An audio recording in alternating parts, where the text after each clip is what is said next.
this time. All right, we'll start from current slide, and we should be able to go. I say. Okay, here we go. Now, where we'll begin is 1.5 example 3. That's where we left off last time. But there was a question on, is it page 48? Let me get my pen activated. If it'll activate. Everything's taking forever today. Okay.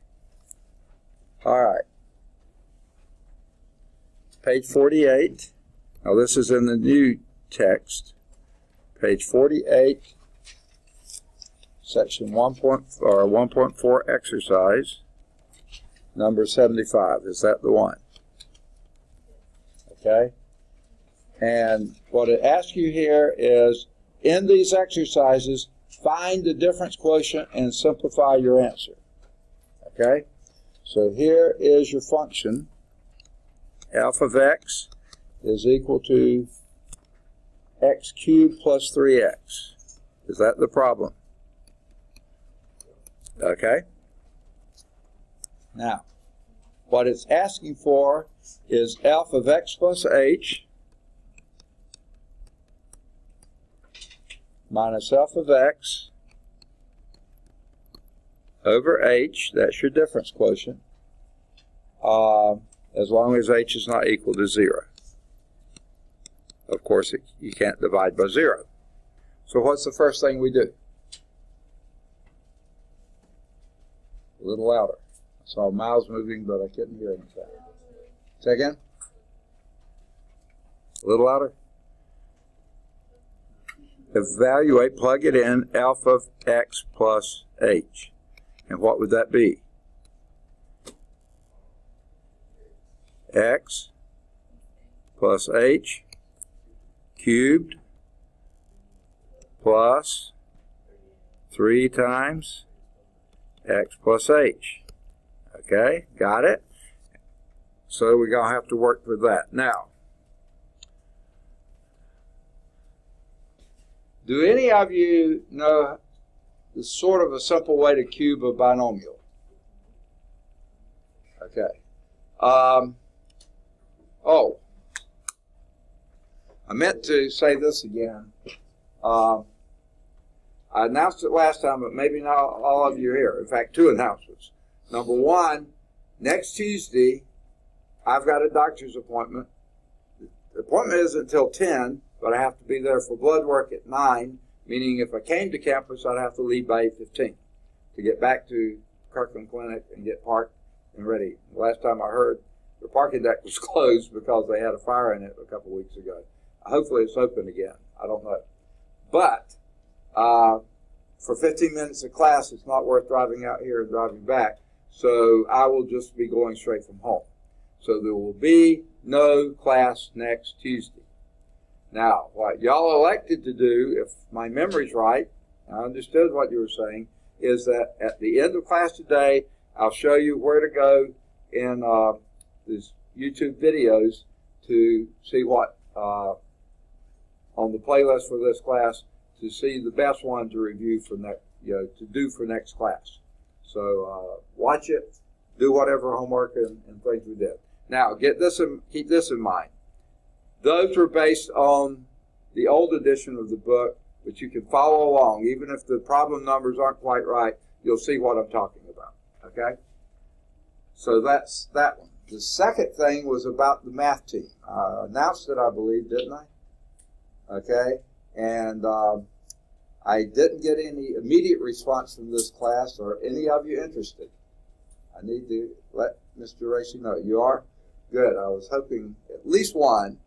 More of you maybe. Let me say this. It dawned on me I should have been putting this plug in too. If any of you are pre-engineering students, and I'm hoping quite a few of you are, part of your engineering, if you're becoming a professional engineer, your professional engineering exam, the PE exam, at least one big part of it is mathematics. And to do that, and to do it well, you need to be able to move along with it. I can't think of a better practice type thing to do. I know it'll be years in the future, but to do something like the math team, because that, encourages you to figure out problems, find the best way to do them, the quickest way, and do it. It's not quite the same as just regurgitating what someone's done in class. It really is thinking math, and you need that for engineering. So if any of you are pre-engineering students, seriously consider doing the math team. Okay, that's my advertisement here. All right, my question is, how do we do cube a binomial? Well, one way is brute force.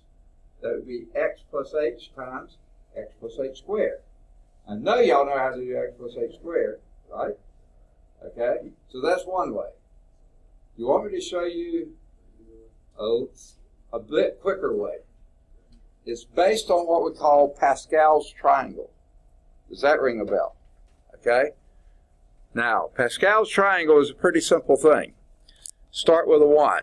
Okay, pretty easy. Then do a 1 and a 1. Again, pretty easy. Then do a 1 and a 1 on the outside, but on the inside, add the 2 above it. That would make it a 2. Okay? This is Pascal's triangle. Believe it or not, it really is a handy-dandy tool. Then do a 1 here and a 1 there, and add the 2 above it. 3, 2 and 1, 3. Okay, and you can keep doing this as far as you want to go. Now, what does this mean? If you have x plus h, let's call it, or let me do it more generically, a plus b, okay?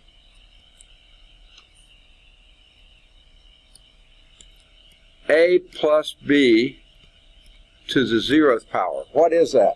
Anyone know? 1. Okay. What is a plus b to the 1st power? A plus b. Okay. So this is 1. This is a plus b. What is a plus b to the 2nd power? Does anyone know right off the top? A squared plus 2ab plus b squared. Okay? How about a plus b cubed? A cubed. All right, got the first step. Okay, good. But notice what you've got here. This is the coefficient of this one. It is that number. These are the coefficients of this. These are the coefficients of this. And these are the coefficients here. Now, the issue here might be, where do you go from here? So let me, because I am running out of room there, let me move this and write it below it. And you can carry this as far as you want to the 15th power, to the 28th power. I mean, you can keep going. But we're going to stop at 3 because that's what we need right here. This is the a cubed. Coefficient here is 1. Plus 3 times. Now, what are you doing every time to your exponents? Here the exponent was 0. Here it was 1 and then 0 for a. For a. Okay? Exponent was 0 for a, 1 for a, and then the next term is 0 for a. You don't have an a in there. Here you have an a squared, an a, and an a to the 0th power. All right. So your a's are going downhill one at a time, power at a time. Whereas your b, here's b to the 0th, 1, b to the 1st, 1, 0, 1, b to the 2nd, 0, 1, 2, and b to the 3rd. We're going to do with that. So this will be, count down the 8 powers of a squared, but count up the powers of b plus, guess what? 3 a b squared plus b cubed. Now, if any of you don't believe that, we can multiply it out and see. You want me to convince you of it? Okay. Pascal's triangle makes it pretty easy. Okay, just remember what to do with the powers. Okay? So, what we have here, by analogy, is, you tell me. x cubed plus 3x squared h plus 3xh squared. One more. Plus h cubed. Now this next term. Plus 3x plus 3h. Whew! There's that one. Can I erase Pascal's triangle because I need the room? Everybody got it? No? Is it all mystery? Okay. If you don't want to use Pascal triangle, multiply them out. They work. It works. It does fine. There's no special thing with it. I just thought, nice time to introduce it. Okay?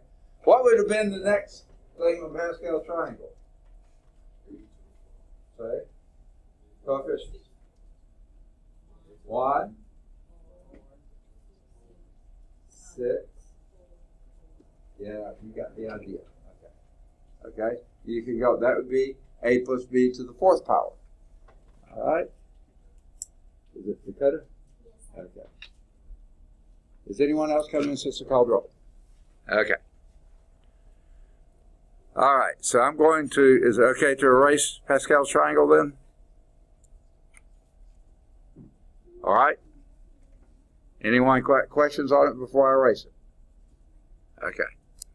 It's going. What? Was there a question? Okay.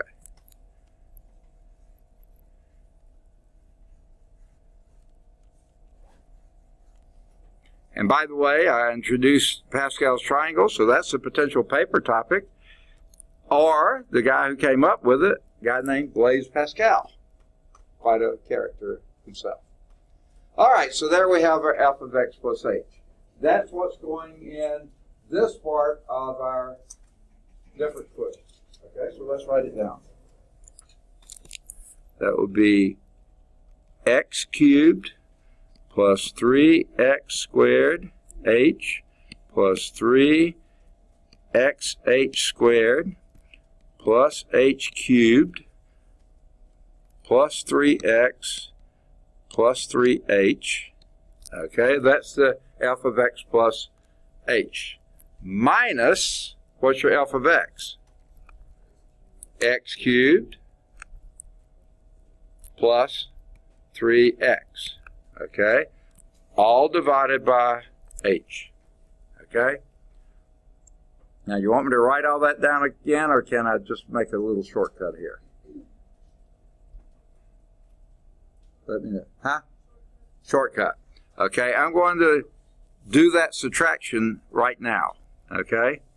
And how I'm going to do the subtraction, the minus times x cubed will make a minus x cubed, and the minus times a plus 3x will be a minus 3x.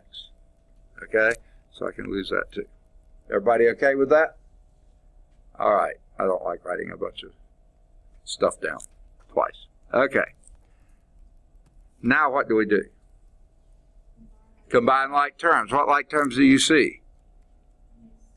X cubed minus x cubed add to 0. Good. Got rid of that one. 3x minus 3x, that adds to 0. Good. What does that leave us with? 3x squared h plus 3xh squared plus h cubed plus 3h. What do you notice about all those terms? They all have an h in them. So let's factor out an h. H times what you have left? 3x squared plus 3xh. Second, plus h squared. Second, plus 3. All right? And we divide that by h. Now what can we do? Divide out the h's. Very nice. So there's our difference quotient. The difference quotient is 3x squared plus 3xh plus h squared plus 3. You get to calculus, what you'll do is take the limit of that as x is getting closer and closer to 0, which means basically, since you no longer have an h in the denominator, you can plug it in. So when this becomes 0, that becomes 0, you have 3x squared plus 3. And if anyone remembers how to do a derivative, that's exactly the derivative of that. Okay, you don't need to know that yet. That's free information. You didn't pay for that. You'll pay for it later. But okay. All right. Any question? Now, is that the answer they had in the back? Was it cubing the binomial? Is that what that is? Okay. Good deal. Any other questions? Great question, by the way. Okay, a little bit louder. Oh, won't that be fun? All right. No. You can, if you don't know Pascal's triangle, you know how to cube, right? Okay. For any who don't, let's just do it quickly. Okay. I'm going to erase all the ink here. What we had was x plus h cubed. Okay. And that's the same as x plus h times x plus h squared. But you already told me what x plus h squared was, right? And what is it? X squared plus 2xh or hx, I don't care which, plus h squared. And then how do we multiply that? Term by term. It's just the same as you multiply big numbers. You multiply each digit by each digit, you know? You multiply each term by each term. What's x times x squared? X cubed. X times 2xh plus 2x squared h. X times h squared plus xh squared. Now do the second term by each of the other. And this will be plus x squared h, right? And this one will be plus 2xh squared. Very good. And the last one will be plus h cubed. And then if you add those together, what do you get? Combine like terms. X cubed plus 3x squared h plus 3x h squared plus h cubed. There we got the same thing we did before from Pascal's triangle, right? Pay your money, take your choice. You've already paid your money. You take your choice, which way you want to go with it. Okay? Good deal. So it's not that hard to do a cube. Okay? Or a fourth or a 17th. Well, 17th would get a little harder. Okay. So, any other questions? Great question, by the way. Great question. Any others? All right. Let's move on back to example 3 on page, my pages are right. It's page 51 in the new text, somewhere around that in the older text. Section 1.5, example 3. We had just talked about what we mean by the zeros of a function. Someone remind me, it's been 2 days, I forget easily. What are the zeros of a function? How do you find them? Set the function equal to 0 and find the x's or the variables that make that happen. That's what we do. So here's find the zeros of each function. So what are we going to do to the first one? Set it equal to 0. So 3x squared plus x minus 10 is equal to 0. Now what do we do with that? Say again? Factor, okay? The F word, okay? And what does that give us?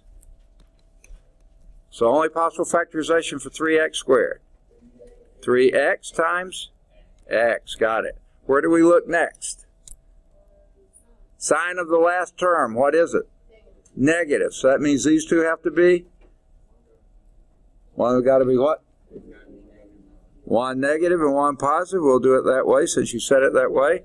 Now, you got a bunch of different factorizations for 10. Pick one of them.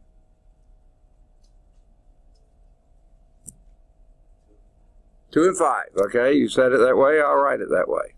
All right, now before you do any more, let's check and see if this factorization is the right one. Okay? 3x times x is 3x squared. All right, that part's all right. Then do the outer. 3x times 5. 15x minus 2x. 13x. Nowhere close. Wrong number. Okay, so hang up and down. No, I'm fine. So let's change our numbers and see if that helps any. Okay, if you get the wrong number for that middle term, change your numbers. So let's put the 5 here and the 2 there and see if that helps. Okay, this, by the way, is called trial and error method, and I think you see why. Okay, what did I say? 5 and 2, yeah. All right, let's see if that one works. 3x times x, still 3x squared, that's okay. This will be 6x minus 5x plus x. That's the right one. Now, if we'd have gotten the wrong sign there, then change your signs. But we have the right sign, right numbers, right everything, so we're made in the shade. Where do we go from there? Say again? Say each of them equal to 0, so either 3x minus 5 is equal to 0, or x plus 2 is equal to 0. Okay? Now what? Okay, I hear boom, boom, boom, boom. Oh, he's going to tell me what it's equal. 5/3. Everybody see how you get that? Add 5 to both sides, divide by 3, x equal 5/3. It's all right to take shortcuts as long as you don't make errors, okay? And the other? X equal -2. Very good. Y'all are good at this. Now, I usually like to, because I'm such a cynic, I want to make sure I've got the right answer, is plug in and see if indeed that makes up 0. What's 5/3 squared? 25 ninths. Multiply 3 by 25 ninths, and what do you get? Say again? 75 ninths. Boy, you do it the hard way. I'm too lazy to do it that way. I want to divide a 3 into the 9, and that would give me 25/3. I'm much happier with that than 75 ninths, okay? 25/3 plus 5/3, that would be what? 30/3, which is 10 minus 10 is 0. So that wasn't too bad, was it? Okay, let's do the -2. -2 squared is? 3 times 4 is? Minus 2.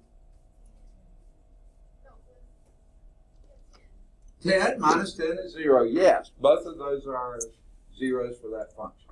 You could expect up to 2 zeros because that's your maximum exponent. Don't expect any more. If you find 2, that's all there are. So you found them. You may not have to, but if you have to, you have to. No, I'm sorry. All right, let's find the zeros of the next one. G of x is equal to the square root of 10 minus x squared.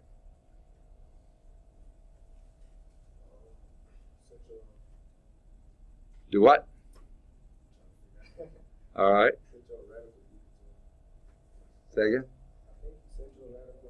Okay, you set it equal to 0, right? Finding the zeros, set it equal to 0. So the square root of 10 minus x squared is equal to 0. Now what's your next step? How do we undo a square root? Square both sides. And what does that give us? 10 minus x squared equals 0. Time out. Anytime. Okay, now, you notice I always like to check my answers just because I want to make sure I'm right, okay? Sort of intended that way. Okay.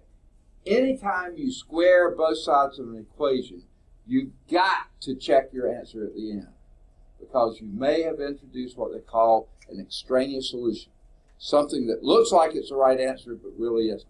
So anytime you square both sides of an equation, you've got to check your answers, always. Okay, where do we go from here? Do what?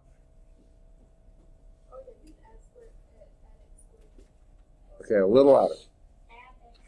Add x squared to both sides. I like it. Okay. And what does that give us? X squared is equal to 10. How do we undo a square? Take a square root. Okay, so that would be x is equal to, say again? I heard the square root of 10. Plus or minus the square root of 10. Anytime you take the square root of both sides of an equation, you've got to do the plus or minus. Okay? Remember, certain rules with roots and squaring and stuff like that. Now we've got to check our answers. Okay? So let's put positive square root of 10 here.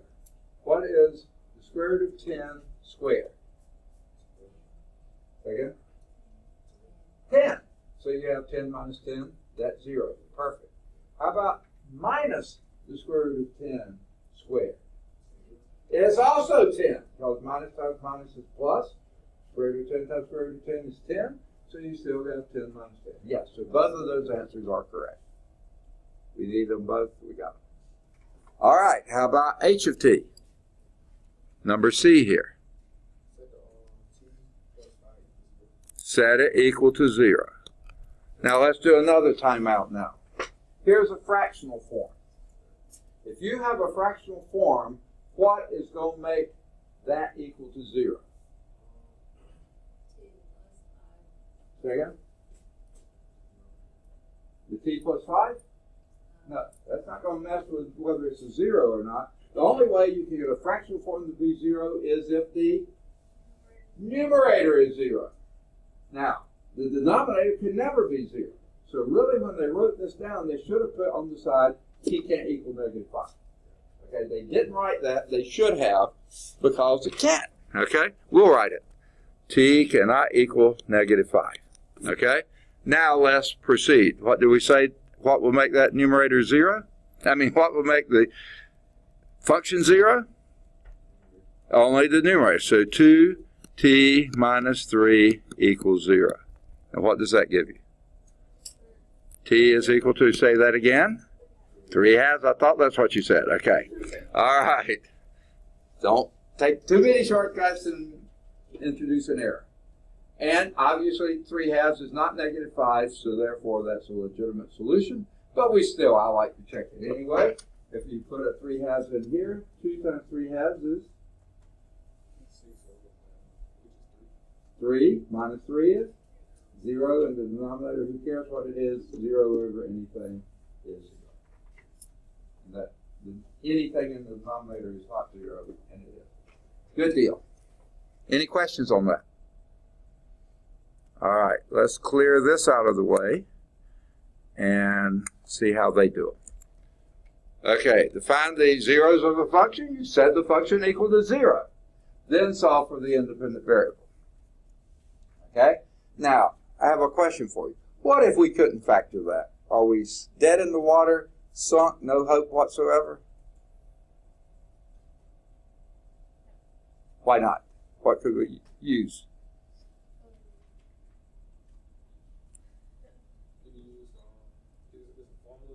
Yes, what do we call that one? Quadratic formula, exactly. And it'll still give you the right answer whether you can factor it or not. We can factor that one. That's what they do. Look at that. They factor the same way we did. And they took a little more time than y'all did, but got x equals 5/3, which is right, and x equals -2. That's right. We already checked them. Good deal. Okay. They actually drew the graph. Thank you very much. Okay. Now, they put these two, and by the way, the zeros of a function, the other name for them, there's several names. One other name is x-intercept. So at -2, 0, with x equals -2, remember our y was equal to 0, f of x equals 0. That's a point there. And then 5/3, which would be 1 2/3, comma 0, because we set the y equals 0, f of x equals 0. So those are our 2 points. There's one other very easy point to get if you're graphing. Those two you almost have by doing your solution. What's the other very easy one to get? Y-intercept. How do you get that? Say again? Okay? Okay, what do you plug in for x?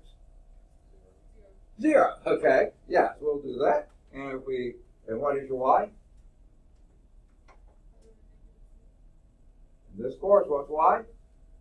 F of x. Very good. Okay, so if you put a 0 in here, a 0 in there, what you got? Y equals -10. There it is. Y is equal to -10 right there. And then you can pretty much draw your curve. If you wanted more points, knock yourself out. I don't care. But those are 3 points I can do a pretty good job of guessing. Make sense? They didn't ask us to graph it, but this book loves graphing, by the way. But this illustrates what you're dealing with there. Okay? All right. The B one. Set it equal to 0. We did. Square both sides. They didn't warn you, but you better check your answers on this one. Then, just like you did, add x squared to both sides. Then take the square root of both sides, remembering to do plus or minus. Okay? And there are your possible solutions.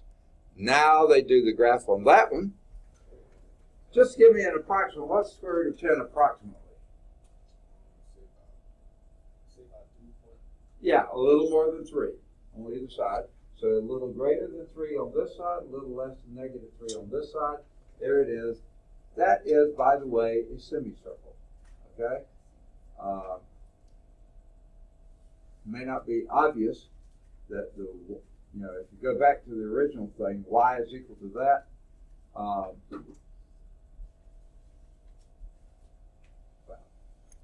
It is a semicircle. We'll just leave that alone. Do a little bit more with it. There's your semicircle. By the way, we can also do the y-intercept, which is set x equals 0. Remember, that would then be the square root of 10. And there it is right there, a little bit greater than 3. And that's how I know it, or indicates to me it's probably a semicircle. Okay? Now, why didn't we draw a whole circle there? What's that? Why couldn't a whole circle be your answer?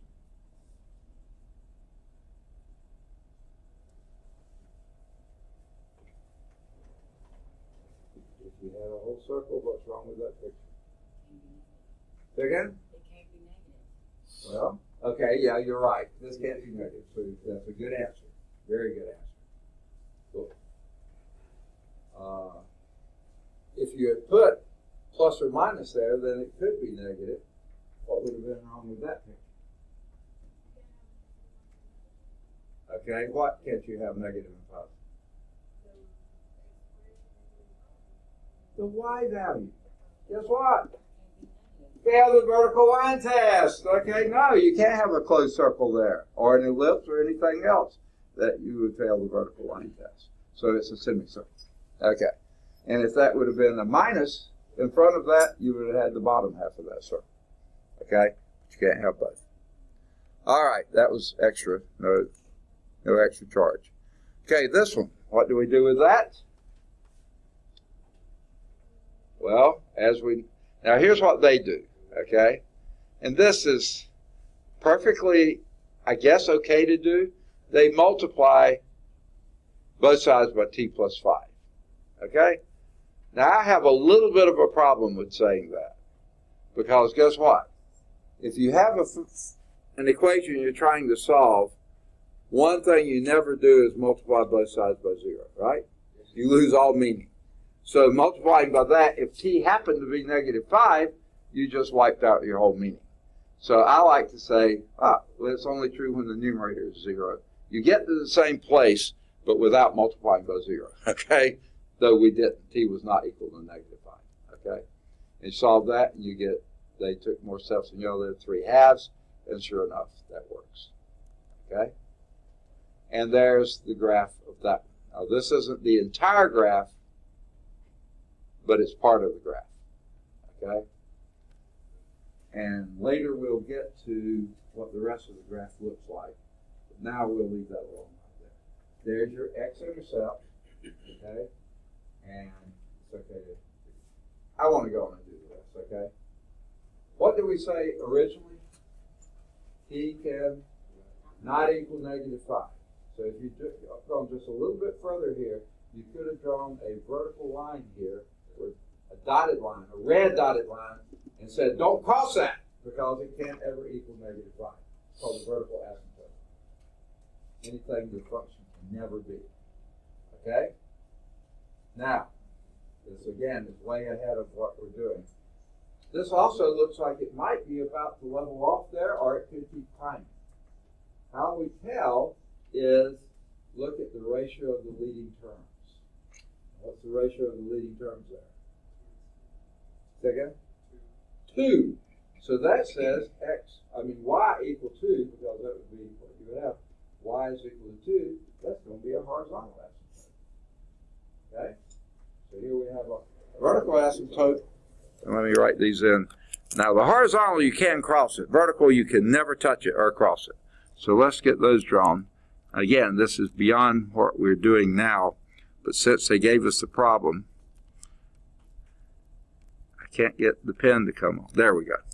So it's x cannot equal -5, and y equal 2 is your horizontal asymptote. Well, since you got something here, there's a real good chance, I'll go back to dark color here, that you have something else up here. And you do. Okay? That would be the total graph, but you see, this one never crosses the x-axis. So you only have 1 0 there. Okay? Again, beyond what we're doing now, but that's the graph of that function. I know you wanted to see that, didn't you? You got it now. Okay. All right. There is a checkpoint. Well worth doing the checkpoints. Remember, you can do find those on larsonprecalculus.com. Okay. Increasing and decreasing functions. The more you know, the better you are. Okay. The more you know about the graph of a function, the more you know about the function itself. Okay. Consider this graph. Now that's a strange looking little function, but we don't have to know what it is. I guarantee you this. It's a piecewise defined function. This is one piece here. Here's a piece, and there's a piece. They're completely separate, but they all fit together to be one function. Okay? Now, what can you tell about this one? From -2 to 0, you always refer to your x values. From -2 to 0, the function, which is the y value, is decreasing, going smaller. From 0 to 2, on your x, what's your function doing? Staying constant at +1. And from 2 to 4, and that's as far as it goes, because of those dots at the end, what's it doing? Increasing from there on. So that's right. As you move from left to right on the horizontal axis, as you're going from, what's your domain for that function? -2 to 4, what's the range of the function? 1 to 4. You're absolutely right. Okay, and 4 is included on both the domain and range. Okay, and 1 is included on the range because those are solid dots there. So as you're going left to right through that domain, the function is decreasing in the first part, constant in the next part, and increasing after that, because what the y is doing from there on. Make sense? So here's how we take a pretty simple seeming concept and put math speak around it and make it really complicated. Okay, that's what we pay mathematicians to do, right? So a function is f is increasing on some interval when, for any x1 and x2 that are in that interval, then if f of x1, if x1 is less than x2, so you get the x1 first, then x2. For every x1 and x2 that fits that on that interval, that implies that f of x1, if it's an increasing function, must be less than f of x2 because the function is increasing. So yeah, that's saying the same thing. The function is decreasing on an interval when for any x1 and x2, again with x1 being less than x2, that implies it's decreasing that f of x1 must be greater than f of x2. Right? Okay? And a function f is constant on an interval when for any x1 and x2, no matter what the order of them is, that every epsilon alpha of x1 is equal to alpha of x2, that means you got a constant function. Okay. So you took something pretty simple looking, put a bunch of words with it, symbols and stuff, and it still makes sense. But it just looks more impressive, doesn't it? So let's do example 4. What can you tell me about this function here? It's what? Okay, the domain is negative infinity to positive infinity. The range is also negative infinity to positive infinity. Very good. How about the increasing, decreasing, or constant nature of that function? Increasing everywhere. Now, someone may argue, wait a minute, right around 0, it looks like it might be constant there, just a little bit. Okay, that's why you can't just go by looking at a graph. Let's pick something real close to 0. Pick a number real close to 0 on the left. Okay? Negative 0.1, okay? And what is f of negative 0.1? Ooh. Yeah, several zeros. 2 zeros, in fact. Negative 0.001. 1,000ths. Negative 1,000. How about something just to the right of 0? Like 0.1? Positive 1,000. So yeah, even there where it looks like it almost is flat, it never is. It's increasing ever so slightly. It's still increasing. So yeah, that's increasing everywhere. Okay, how about the next one?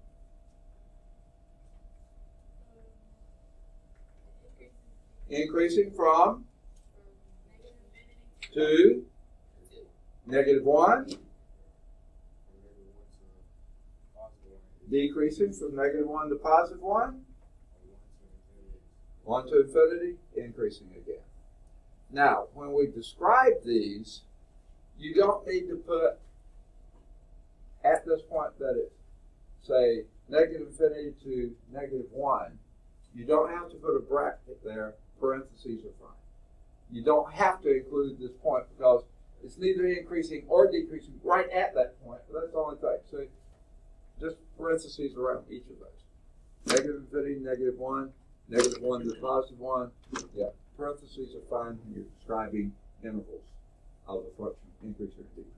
How about the f? Now, again, this is a piecewise defined function. What can you tell me?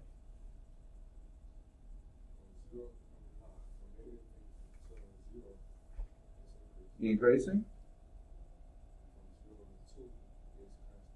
0 to 2 is constant. 2 to positive infinity is decreasing. Okay? Now, you can use the same thing. Instead of saying interval from negative infinity, from negative infinity to 0, you can't say for any t less than 0. That's really the easiest way to say it. And this is this. Or you can say bracket 0 to 2. You can do it that way. Or t greater than 2. You can just do it that way. A little bit easier than putting the negative infinity in there. But that's absolutely correct to say. Okay? Let's see how they said it. A, the function was increasing over the entire real number line, which it was. B, function increasing from negative infinity, they said what you said, to negative 1, decreasing from negative 1 to 1, increasing again from 1 to infinity. And like I said, parentheses are fine here. When you're talking about increasing, decreasing, you don't need to have a bracket there. Okay? You can if you want to, but parentheses are fine. Not going to take off if you put a bracket. Okay? Unless, of course, it was an open circle there and it's not there, so you couldn't put a bracket there. And this function is increasing from negative infinity to 0, just like y'all said. Constant from 0 to 2, decreasing from 2 to infinity. And again, it's perfectly okay when you talk about these intervals of increasing, decreasing, to put them all in parentheses. That's usually the safest. Even though that function said this, you could have put bracket 0 to 2, but because technically, what is it doing at 0? Well, over here it's negative and here it's constant. I mean, it's increasing on this side, it's constant on that side. So what's it doing there is changing. Okay, so you don't have to do it. That's why parentheses are perfectly fine to put. I don't take off if you put a bracket, but it's not necessary. All right, any questions on increasing, decreasing? They do have a checkpoint. The checkpoint's sort of interesting. They gave you the function. You have to graph it and then determine that. And since they chose that on the checkpoint, maybe you think they would do that on the test bank? Surely they wouldn't, would they? Okay. Be prepared. All right.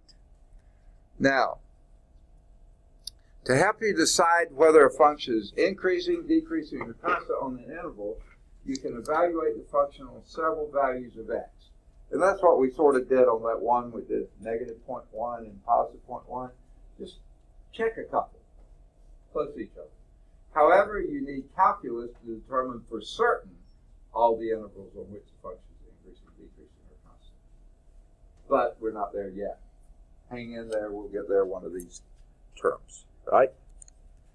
All right. Now, the points at which a function changes from being increasing to decreasing or constant, they're helpful in determining the relative minimum or relative maximum values of a function.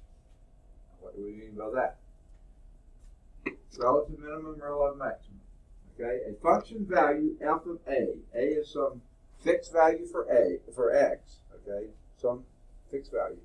F of a, the function value f of a is called a relative minimum when there exists on some interval, here we go to these intervals again, x1 to x2, that contains a.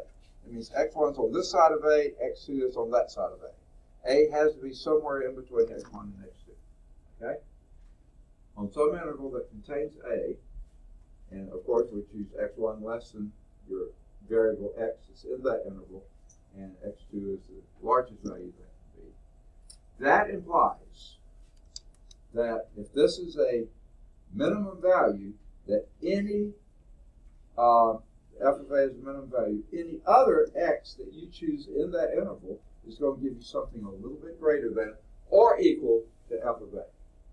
If that's a minimum, everything else has got to be more than that. It can be equal to it, but it can't be less than it. If it's less than it, it's not a minimum.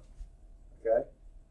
Now, a function f of a, function value f of a is said to be a relative maximum of f when there's for some interval x1 to x2 that contains a, and for every x in between those values, the f of a is always greater than or equal to all those other f of x. That means that's a relative maximum. Right? F of a has to be the largest of any of those or equal, and this one, the f of a has to be less than any of those others or equal. Make sense? That's why we call them relative maximum or minimum. Okay. Now, why do we call it relative? Third cousin, twice removed? No, that's not what we're talking about. What we mean is relative to others close by. So it may be our cousins, okay? So this is a relative minimum anywhere around here, okay? On either side, that's your relative minimum. It's the least value of any. All here are a little bit greater, here are a little bit greater. So that's your relative minimum. For any x1, x2 around the A. Let's call that one A. B, up here, that's a relative maximum.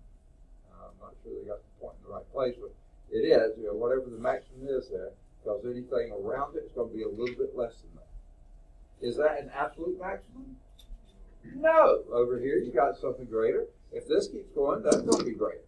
So that's why we call it relative maximum. In the region near where it is the maximum value. That means relative. Here's another relative minimum. Anywhere around that, any x1, x2 around that value A, or C, we'll call this one, then those are the values, function values are going to be greater than that. Is that absolute minimum? No. This one's, according to this picture, less than this one, but it's not in the neighborhood. This, if it keeps going down, that's going to be less than either of those. Okay? And then this one over here, again, is a relative maximum. Let's call that one D. Okay? And any x1, x2 around D that contain D, for every value here that's going to be less, and any value there is going to be less. So that's the relative maximum. Does that make sense? Yes. The mountaintops and the valleys. Okay? Easy to remember that way, right? Okay. or peaks and valleys. That way you don't have to say mountaintop. Okay.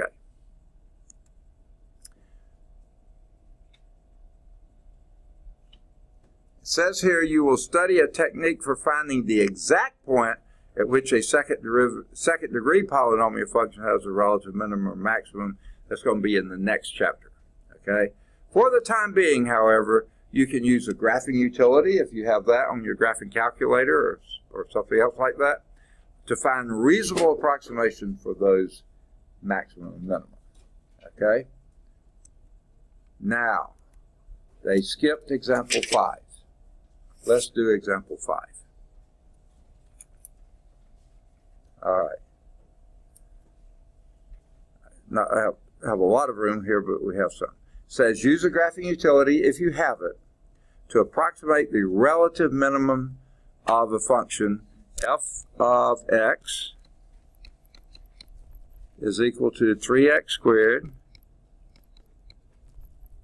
minus 4x plus minus 2. Okay? And it's telling you it's going to be a minimum. Okay? Now, if you don't have a graphing utility, what could you do?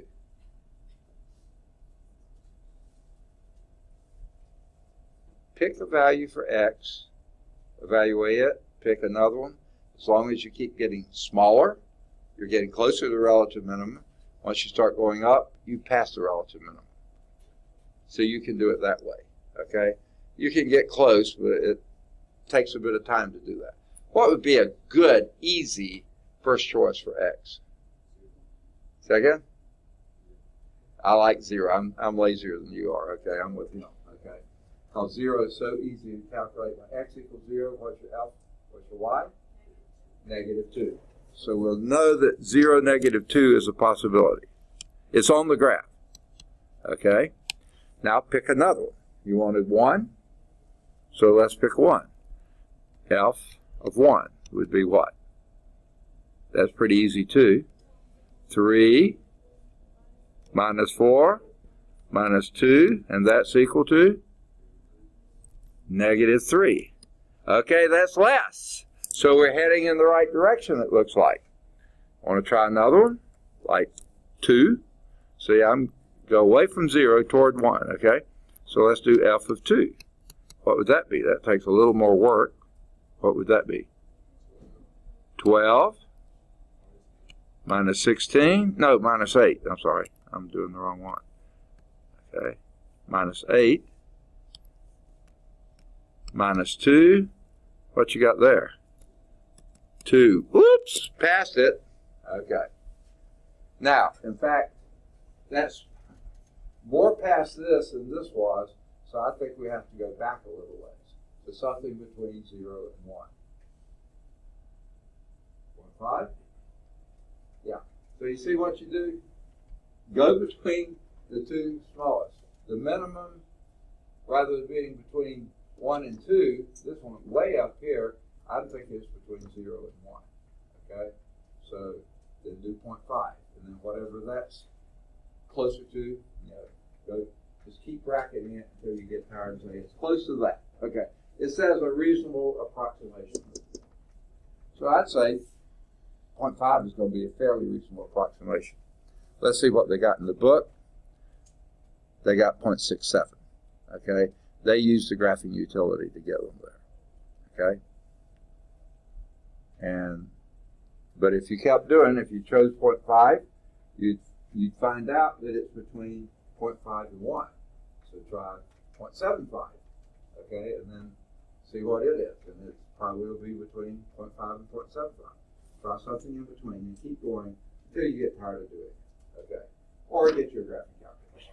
Okay. Either way will work.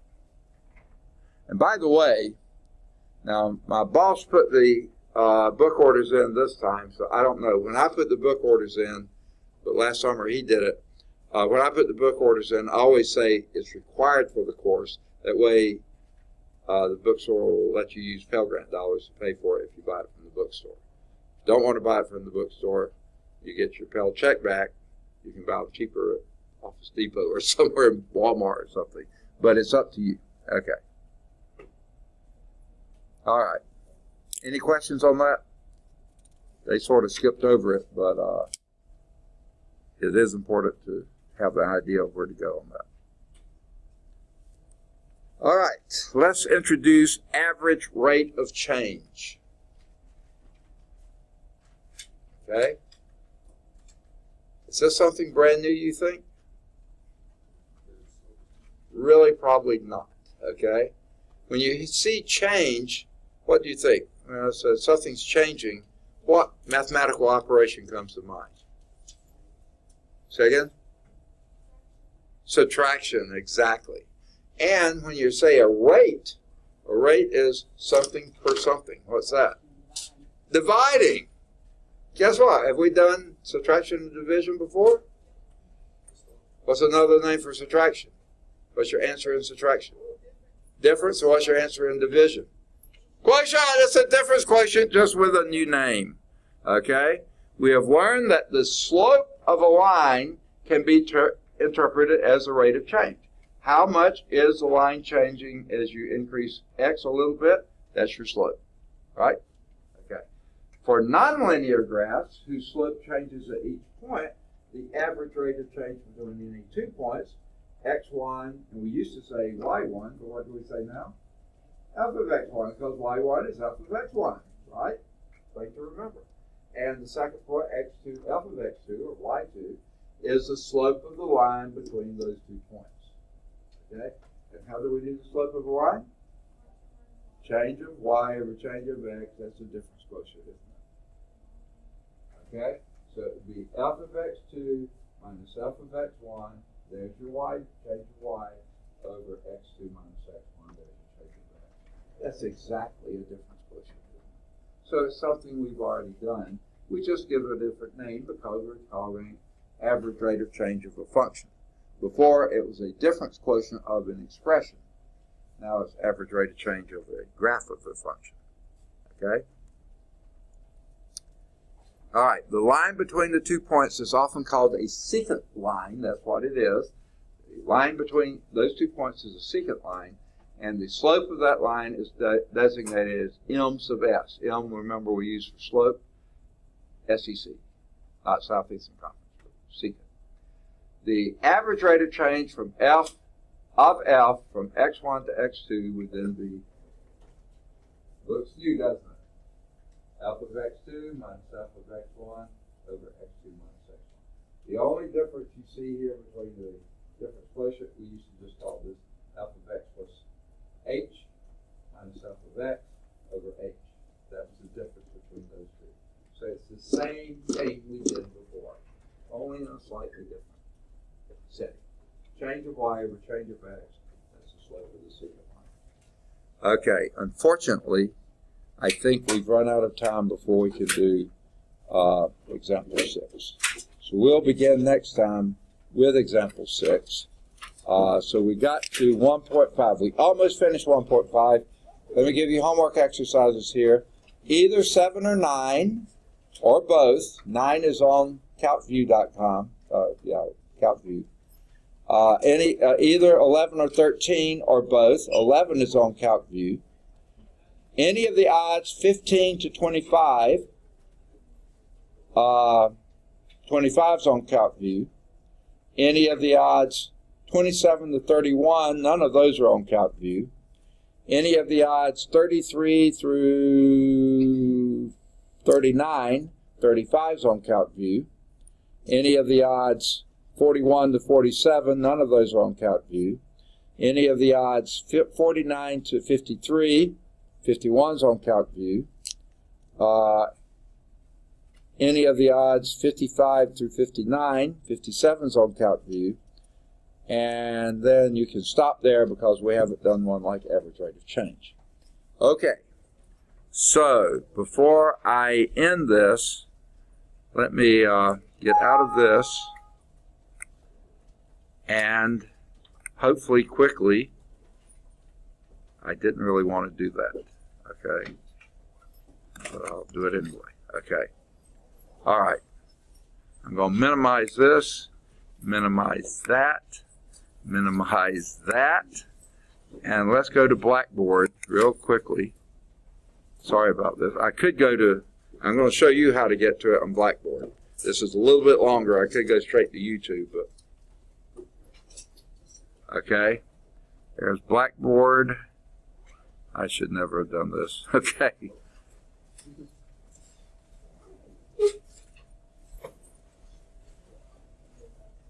Now this is the instructor side. It won't quite look the same way as yours, but it's pretty close.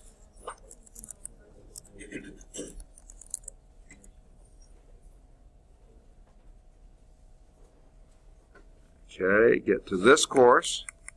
Math 112, 1718 fall, that's us.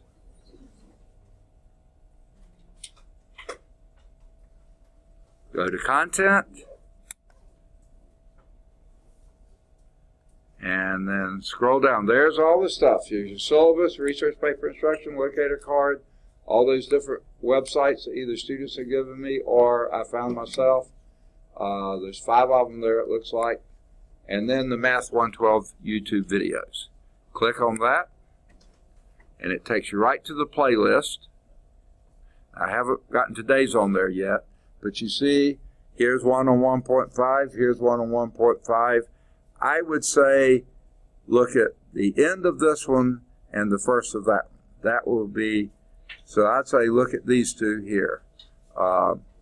You'll see we already covered some of the end of 1.5 and then look at the start of 1.6.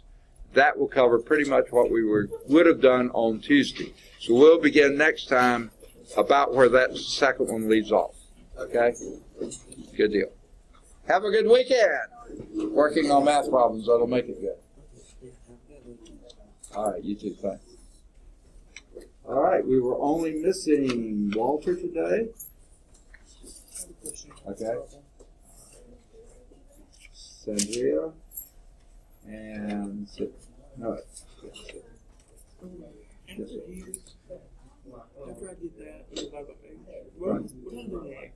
okay, when you divide by it, you factor out the h, it gives you 2 plus h. And then when you divide out the h's, 2 plus h is yours. Okay. Yeah.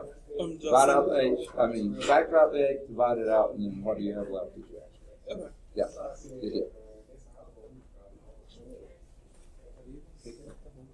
Wait just a second.